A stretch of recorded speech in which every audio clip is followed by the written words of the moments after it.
in Europe? Well, there are isolated reports of Shiites having come to Europe in the 19th century for a variety of reasons, mostly study purposes. There's a very famous case, which is the case of an Indian writer from Awad, who came in the late 19th century to London with a group of friends for study purposes, and who had a degree of notoriety as a sort of strange foreign a figure with a religiosity that no one could comprehend in London at the time. Later on, through the eyes of his co-religionists, of course, it became somewhat of a cause célèbre of a very early case of settlement. His name was Sayyid Amir Ali. So that is a very early case. There are similar cases like that for the late 19th century, but for some reason or the other, those cases are sort of anecdotal history. They are very much to do with individuals, and there's also a very strong legendary aspect to them. So it's very fair to conclude that the main facts of Shiites' migration to Europe were actually of the 20th century. Now what you see here, I'm now going to go on talking more about the institutionalization of Shiism. What you see here is one of the most important institutions of the Shia ever on European soil from the 1950s and until the present day. That's one of the earliest and one of the most important, and the importance has remained to the present day, the Imam Ali Mosque in Hamburg. This was an Iranian institution. It was very much concerned with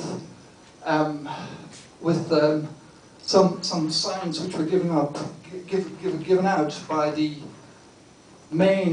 highest religious authority in the world of Shiism at the time, the Grand Ayatollah Borodierdi, the Iranian Grand Ayatollah, who had indicated his interest in having such an institution established in a foreign context. And then subsequently, some of his compatriots set out to build the Imam Ali Mosque. So you see there's a very strong relation there to the high religious authority, and that's a pattern that you need to keep in mind when you want to understand the institutionalization of Shiism in Europe.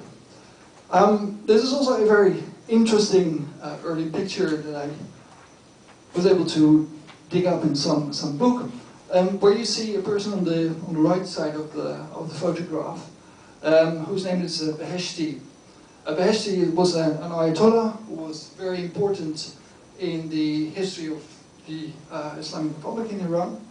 He was a chief ideologue of the Islamic Republic. He was later assassinated, but what is not so much known about him is his previous career among Shiites in Europe, because he was one of the persons who were affiliated with the Imam Ali Mosque in Hamburg, and he was one of the main organizers of Iranian Shiite students in Germany at first, but when they gathered in organizations, they created the Iranian Islamic students movements, which became very widespread in Europe.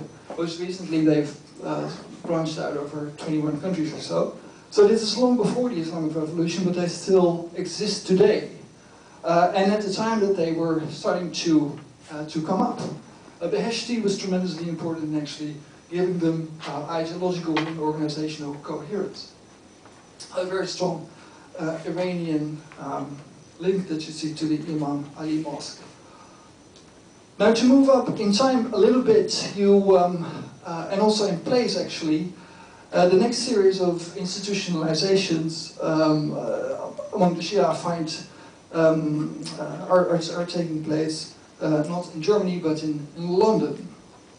And this is taking place not in the 1950s but in the 1960s and the 1970s. You have a number of institutions. I'll just name a few of the major ones. One of the major institutions was the Muslim Arab Students Organization for Great Britain, and Ireland.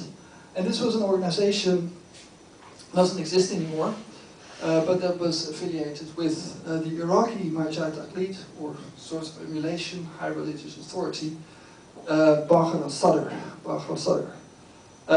who was very important for giving shape to Shiism in Iraq at the time. He was also someone who, for some time, worked together with Khomeini, and to a degree had comparable ideas about mobilizing, organizing, politicizing Shiite communities in Iraq.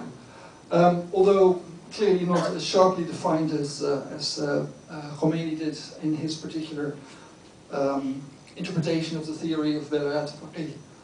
Although among Shiite communities there's talk that some of what Bashar al-Sadr was saying and discussing with Khomeini at the time when they were together in Najaf, that actually found its way into the Iranian constitution of the Islamic Republic, that is. So a figure who is different from the Khomeinist tradition, but relatively close to it, but certainly very different from the Boroujerdi line that was originally associated with the Imam Ali Mosque in Hamburg.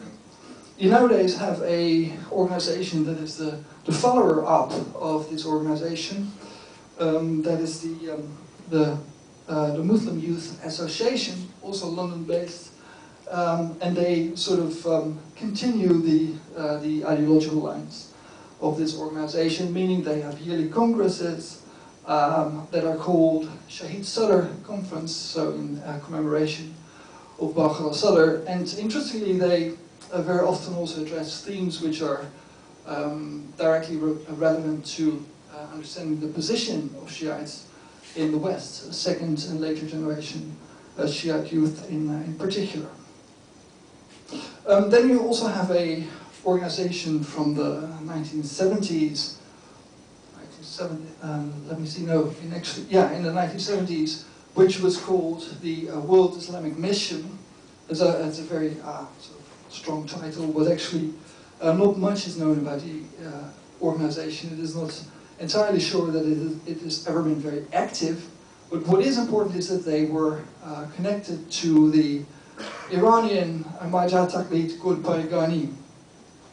Golpaygani was someone who was, again, much closer to Boroujerdi in his thinking than to Khomeini.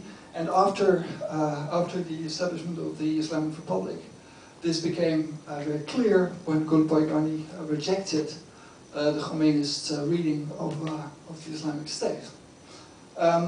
So what you see there is you have three organizations, two in London, one in Hamburg, and all three have to, first of all, the thing to notice is that they have relations to the high religious authority.